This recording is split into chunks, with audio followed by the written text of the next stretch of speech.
Cool. All right, we're back with another Mazda Monday. So today I told you guys we would be doing our transmission drain and fill. I like to do this every 40,000 miles. And the last time I changed it, I was at about 38 to 39,000 miles. Now I'm at 79,000 miles. So it is time to do another transmission drain and fill. But before we get to this, there's just a couple things I want to cover.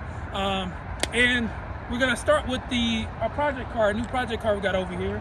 So one of the main things that I've been running to with you guys, with your newer Mazdas, with your like 2023s and 2024s and 2025s, your newer cars, you're trying to figure out if you're able to be tuned with Mazda Edit. So a quick way to do that, if you don't have the software yet and you don't want to buy the software unless you know you can be tuned, is to find your ECU code and send it to me. All right, so come over here. So this is a 2013 Mazda 3. This is the first generation of the Skyactiv motor. So the ECU is right here. So if you look right here, they got this black box on the side of the battery, and this is your ECU. And if you look down here, there's this like little white barcode down here that is going to have your ECU code. It's hard to see. All right, so it's right there on the 2012 and 2013. That's not the case when you go to 2014 and above. All right, so we're gonna go over to my car, and as you can see, there is no ECU on the side of the battery like there was on that second generation. Third and fourth generation, the ECU is actually gonna be behind the battery. So if you look over here, it's in a very tight space next to the firewall. So it's very hard to see the battery, or to see the ECU. So if you're a newer car, what you're gonna do is, if you are a 2023 or above, what you're going to do is, if you're not sure if your ECU can be tuned, take a phone, all right, put the recorder on and turn your camera on. So now that your camera is on, you're going to go to video, right? So now I got my trusty flashlight light on, and when I start recording, what I'm going to do is I'm going to take my phone and I'm going to go back behind the ECU and try to get a video of what the code is. Be very careful not to drop your phone back here, because you won't be able to get it back. So just kind of scan in, take your time. It's going to be hard. And then you come in and go back, look at your video to see if you captured the ECU code. All right. Sometimes it's going to take you a few tries to get in the right position, but eventually, you see how I saw the barcode a little bit? But eventually you'll get back there in the right area to where you'll be able to see what is your ECU code, and you'll be able to send that to me. All right, so that's it for that. And like I said, if you do have a 23 or above, if you have the EGR system that I'm going to show you in a video, and you're naturally aspirated, I cannot tune you. It needs to be one without the EGR. So now I want to show you actually my cameraman. Hey, so this is going to be my cameraman for a little bit. And obviously, this second generation 2013 Mazda 3 is his car.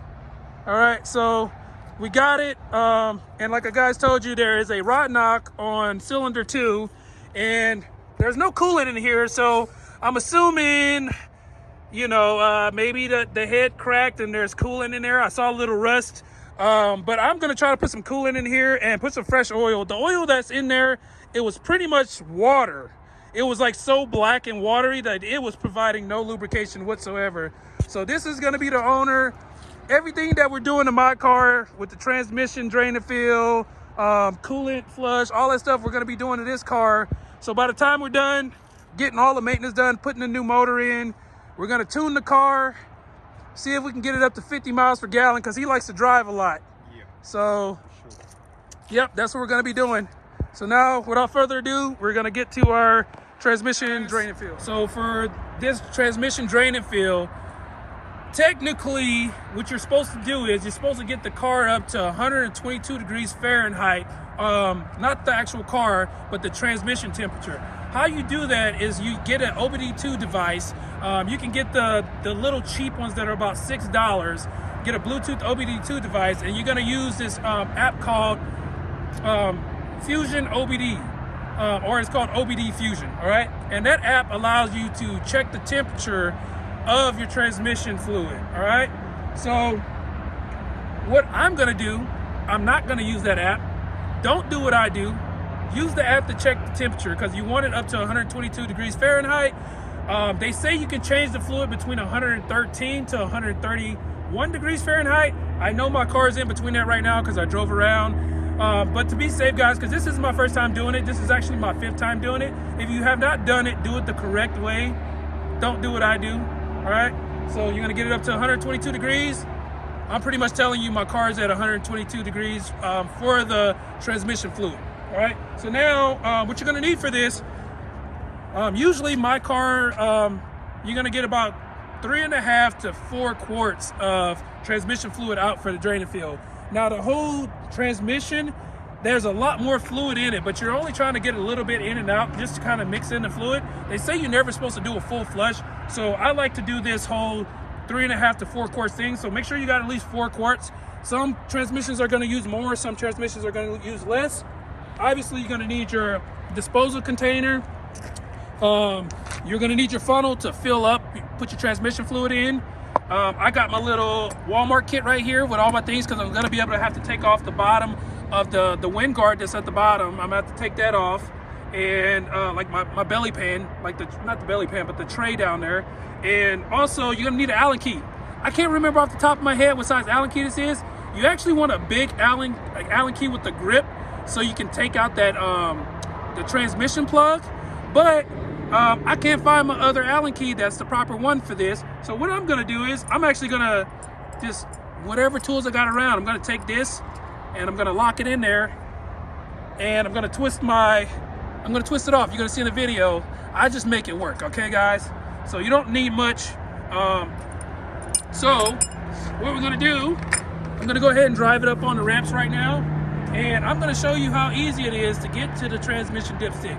So here's an old container of the transmission fluid. Always stick to the OEM fluid. It is going to be the automatic transmission FZ fluid. Do not use anything else in your transmission besides this, guys. I'm telling you, don't try anything crazy if you like your car working the way it is. All right, guys, so it's very simple to get to your transmission dipstick, guys. So here's what we're going to do. We're going to come over here. You have to remove your intake. If you have the stock box, it's going to be a little bit more difficult to remove this stuff. But luckily I have a short ram, so all I'm going to do is take my 10 millimeter and I'm going to remove my short ram air intake. Oops. Fell off, guys. You know, it's very easy to lose 10 millimeters. I almost lost mine just now. All right, so I'm going to go ahead and take off the intake. That easy. Right out of the way. So take off my intake, guys. That's done. Now I'm gonna pull out my air box. Very easy to do on my car. I'm gonna go ahead and remove this real quick. My Torx bit. Come over here. My car is very easy to work on. Take out your intake. You have to take out your intake to get to the dipstick. Always trying to use my fingers. Somebody made fun of me for not using power tools, but you know, it is what it is. There it goes. My intake is now out. Next thing we're gonna do, we're gonna come down here, and there is your dipstick right here for your transmission, right? So you need your intake on to get the car up to temperature, all right? So get your car up to temperature first and check it with the app, and then come out here, and then you can take this off. Take your dipstick out. So now what I'm going to do is, I believe it's a 10 millimeter. Let's go ahead and check. Bam, 10 millimeter. So you're going to take a 10 millimeter and you're going to remove your dipstick. All right. Now let's go ahead and remove our dipstick. 10 millimeter. All right. I can just take that out with my finger. Be careful. Don't lose your, put everything in your pocket or whatever you got to do so you don't lose your screws. That's why I like to hand loosen things so I don't lose anything. All right, so now I got my 10 millimeter out of my dipstick. I'm gonna go ahead and take my dipstick out. Now, what I'm gonna do is, watch out. Probably don't want to do it like this, guys. Use like a paper towel or something. But this is gonna be my little mat I'm using for this video so I don't get my new outfit dirty. So I'm gonna go ahead and check the level of my transmission. When you do this, like it even says on there, 50 degrees, 122 Fahrenheit, because that is the temperature that you're supposed to use to check the level. It's probably there right now. Like I said, use the app. Don't do what I do. All right, so I'm gonna go ahead and check the level of this dipstick, because what I wanna do is, when I drain it, I wanna fill it back up to the same level. The reason why is because I have my car elevated right now, and I'm on a decline, but now that I have it elevated, the car looks completely flat almost. So I want to make sure this dipstick, because your car, you know, at an angle, is not gonna be sitting flat. I wanna make sure I get it back up to the same level, which should be almost at the window. So what I'm gonna do is right now, I'm gonna check to see how close it is to that window. All right, so I pull it out. Look at that. Right on that window, that rectangular window, that's right where you want to have your transmission fluid. So now that I know that it's in the correct area, when I go ahead and drain it and I fill it back up and do my check, I'm going to get it back right at that window. All right, the next step you want to do, I kind of already did it because I just want to speed it up. I took out 4 10 millimeter bolts. And what I did was I took that out right here on your driver's side or the left side. That is where your transmission sits. So I took out those 4, and right there is my transmission drain bolt. And I'm gonna take that out with an Allen key. All right, so I'm gonna finish taking off this guard so I can get the my pan under here, and we're gonna drain it. So you wanna take out just this shielding or this wind guard, and take it all the way down. It's just 10 millimeters all the way around. You take that off. I don't want to take off the whole thing. We'll see if I do it, but I'm going to take off as minimal as possible so I can put my pan under here and let it drain. I ended up taking out 5 bolts and 1 clip because my thing is already messed up. Don't do what I do. Do it the right way. Take the whole thing off.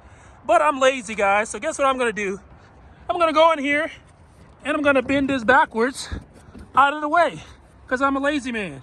And now that that's there, I have my drain pan right here, right? And it's gonna go back under there. And I'm going to open my plug. So what I'm gonna do before I do that, before I open that plug, I have my makeshift thingy here, all right? I got my Allen key and my crescent wrench. And that's what I'm gonna use to get that drain plug out. All right, remember guys, lefty loosey, righty tighty. So I got my Allen key in there, and I'm using the crescent wrench. Not the smartest thing to do, but I'm gonna do it anyways. And I have my pan angled to where the fluid, I don't know which way it's gonna come out, but we'll see. Oh, there it goes. And now I'm gonna get my butt out the way, and I'm gonna let it drain, guys. Oops. Let me get the Allen key before I let this out. All right, there's my Allen key. Here it goes, guys. We're gonna do our drain and fill. Very simple. There it goes. All right, come over here. So, come up to me. So, that fluid, when it goes in, is a bluish tint color. All right, it's coming out right now. It's not too dark, but it definitely isn't the color it is when it went in. There's still some transparency, but that fluid is cooked. All right, so I'm gonna let that drain out. Usually about 3 to 3.5 quarts are gonna come out of here. What I'm gonna do, I'm just gonna fill up each quart. I'm gonna fill up 3 quarts, and then I'm gonna check the dipstick again. All right, and if it gets up to the line, I'm gonna stop. I'm gonna turn my car on. You have to put your intake back on, guys. So you have to literally put your intake back on, turn the car on, get it up to temperature. I keep it in neutral, and you know, get it up to your 122, which I'm not gonna do. You guys better do it. And then after you do that, stop the car, go back to your check, and we're gonna check the level again, and then add as we need. It only literally took maybe a minute to drain out the transmission fluid. It wasn't that much in there. Well, it's because it's only a drain and fill. You're not gonna get it all out. Engine oil takes a lot longer to drain than this to do a drain and fill, because you're not completely draining it like you do with your engine oil. So now that we have drained it, first thing you gotta do, you're gonna close it back up so now we can put our new fluid in. All right, it's still dripping a little bit. I really don't want to wait, guys, because it'll drip forever. So I'm gonna call it good, because we're not getting everything out anyways. All right, guys. So now what I want to do is I actually want to just check for myself to see if the transmission level went down. So I'm gonna go in here, wipe my dipstick, and I'm gonna put it back in, and I want to check the level just to make sure. So guess what? There's no fluid on here because we drained at 3.5. So the system is open. There's no fluid. That means I need to add some. So now what I'm gonna do, I put my plug in, leave this out. I have my funnel here, which I cleaned. So make sure you guys clean your funnels and stuff so you don't get any debris in your transmission, because these things are very sensitive. You don't want anything getting in there. So I wiped this down with paper towels multiple times to make sure to get nothing in there. So now I'm gonna take this and I'm gonna add almost 3 quarts, but I don't know exactly how much came out. So I'm gonna be usually I have my extension on here, guys. I'm just lazy. I don't want to use my extension. So I'm gonna try to make this work without it. Put this straight up in here. So what I'm gonna do is, because I don't have my extension, I'm gonna actually have my cameraman hold this in place while I pour a couple in there. All right, so we're gonna pause the video. I'm gonna record my cameraman doing some work here. So I'm holding the funnel in here, and my cameraman's gonna go ahead and pour that blue fluid. Go ahead, get closer to it.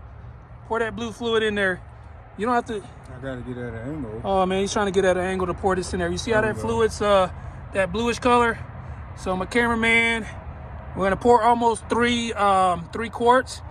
And I'm gonna check the level again to make sure I don't go over. So I'm gonna do a 2.5, check the level. If it's still low, I'll put the whole 3 in there. If it's still low, I'll go my 3.5 like I do. All right, so I had my cameraman pour about 2.5 in. And because this is at a different angle than I normally change it, I wanna go ahead and just check the level real quick. So I don't wanna overfill this, because if you overfill it, you gotta open that plug again and you might let too much out. So I'm gonna go ahead and just quickly check to see what level we're at. It still shouldn't be nowhere near the line. So we're still low, so I'm gonna go on ahead and have him add that extra half, and then we'll recheck it again, because I want to get it up to the window where it was at before we did it. And then what I'm gonna do is I'm gonna actually turn the car on, let it run after I put the intake back on. Pause it. So I had him pour that other bit of that quart up in there, right? And so I want to show you something. So if I stick my dipstick in there, you look at it, it's over the line. It's supposed to only be at this window. It's all the way up to full. Now that's bad, okay guys? But luckily I know something that some people don't know. So now what I'm gonna do is I'm gonna put my intake back on here, and I'm gonna put my car in neutral and let the fluid circulate. Now, when this happens, that level should drop back down, so we're gonna check it. Very convenient to have the short ram, so I'm not even gonna screw it down. I'm just gonna go ahead and bam, put that on there. And then now I'm gonna do is turn on the car. I'm gonna leave it in neutral. I don't even know if I have my keys on me. Oh, don't have my keys, so let me grab my key real quick. So all I'm gonna do now, I'm gonna put the car in neutral, start it, let the fluid circulate, and see if the level drops back down.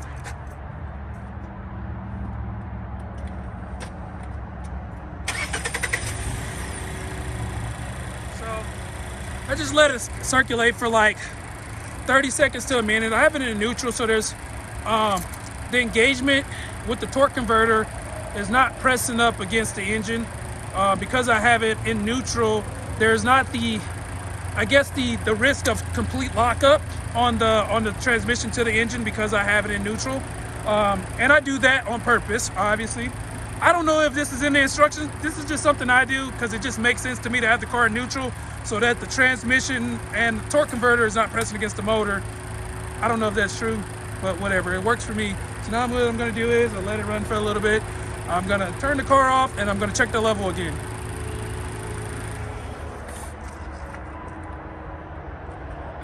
And after I kind of turn it off, just so I don't die, put the car back in park.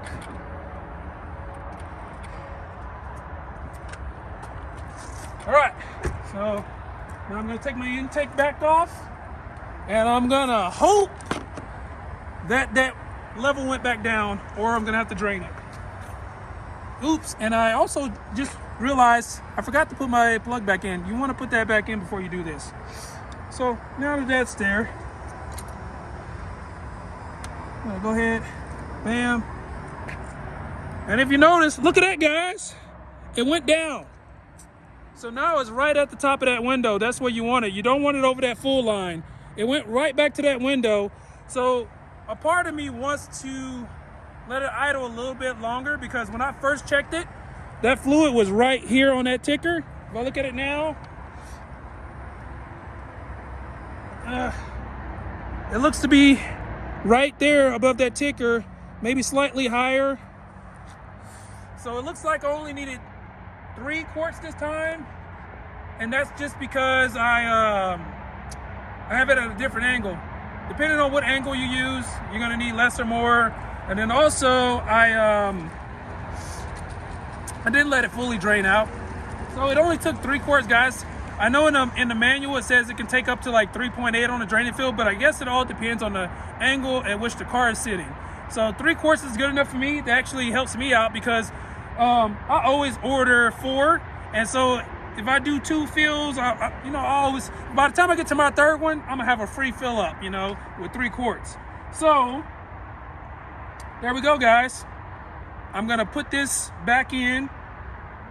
I'm supposed to get it up to temperature, guys. So if you want to do it right, put the plug back in, put the intake on, use your app, get it up to 122, check your level. If you put too much, you can suck some out, but the best thing to do is underfill it and keep checking it with the car in neutral until it gets up to temperature.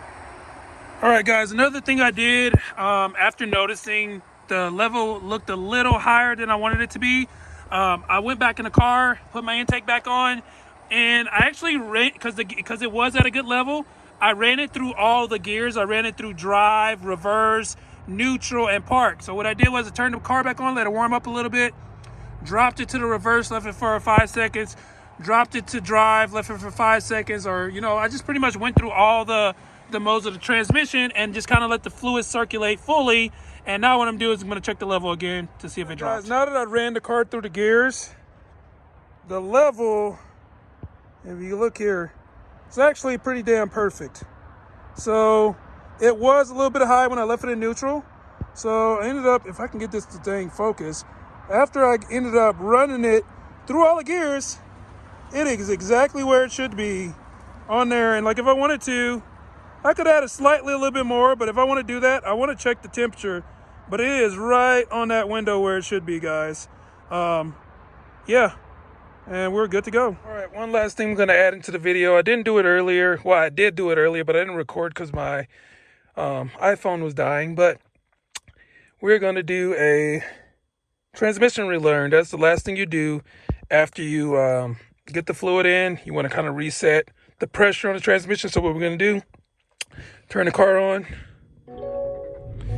All right, I'll let it warm up a little bit. I mean, I just drove it around, so it's not too bad. I mean, it's back to cold, whatever. It doesn't matter for me. I just want to show you how to do it. I already did my relearn, but I'll show you guys again because I didn't do it in video. So I got my foot on the brake. I didn't let off after I started the car. Left my foot on the brake. Now what I'm going to do, go here, car neutral, turn it off. I'm going to shift over. So I went down, over, and now I'm going to go up to the negative, hold it for 5 seconds. I technically try to hold it for 7 seconds. And at the same time as I'm holding it, I only got one hand because I'm trying to hold this. So at the same time as I'm holding it up, I'm going to try to start the car. Doesn't start. Now I'm going to shift back over to neutral, start the car. And then now what I'm going to do is go back over here, go to my positive, 7 seconds. All right, remember, the whole time I'm holding the brake pedal. I do not let off of it, hold it firm. And then I'm going to shift up here to the negative downshift. And then my RPM are going to rise. And then I can let off of this. And then it's going to keep the RPM up until it's like done its relearn. And for me, I can feel my car slightly rocking and stuff right now.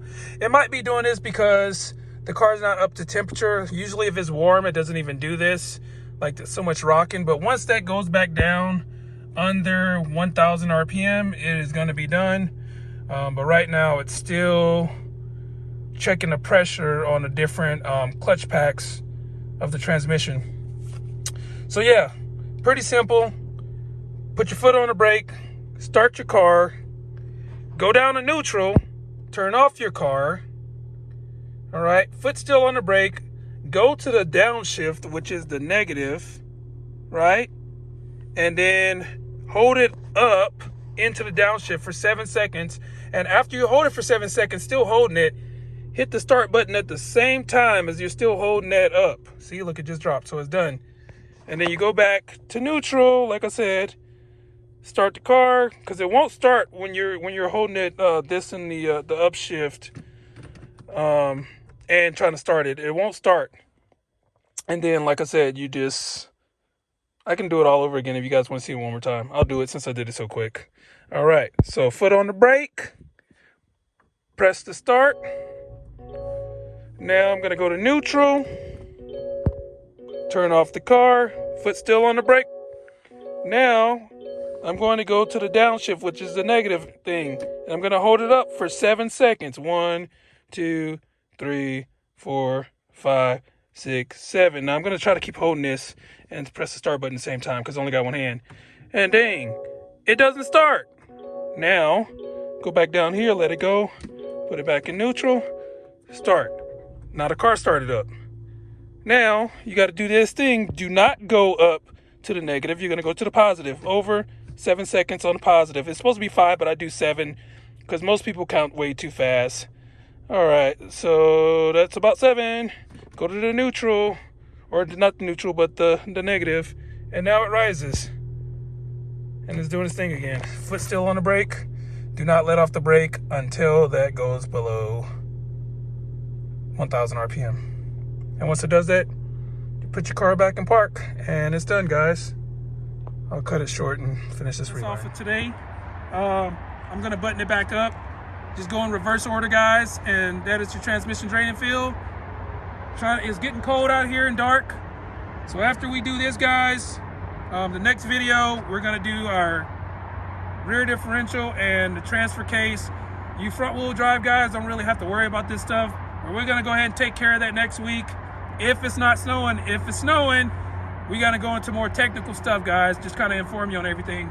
That's all for today. I'm going to get this car all buttoned up, and that's it. Hold on. Tell them about the jaywalker, man. Oh, I forgot to talk. So my friend just reminded me. I don't know if you noticed, I've tried not to get this dirty, but I am wearing my clothing brand called Jaywalkers. This is what I did before starting tuning. And what I decided to do is, some of you guys have been asking for decals and stickers and whatnot. I'm not really into like branding myself like that. I'm just here to give you guys a tune, and hopefully that makes you guys happy. But if you guys do want to be a billboard for me, which I don't expect that out of any of my customers. I just want them to be happy with their tunes. What I'm going to do is, next week, like this stuff, I just got this stuff in this weekend, and next week what I want to do is, I want to, for anyone who buys, I kind of want to make it for everything, but if you buy my winter gear, I have sweaters, sweat tops, a hoodie, and my sweatpants. If you guys do purchase a sweatpants or a hoodie from me, I'm going to include a free saw sticker, and I'll show you what that looks like next week. So if you guys do want to support me, I will get you guys those free stickers with a purchase of a hoodie or sweatpants or both if you need more than one sticker. So those are going to be free. I'm not charging for those, but if you guys do want to buy those stickers, just message me and I'll get them to you guys, or just email me. That's all.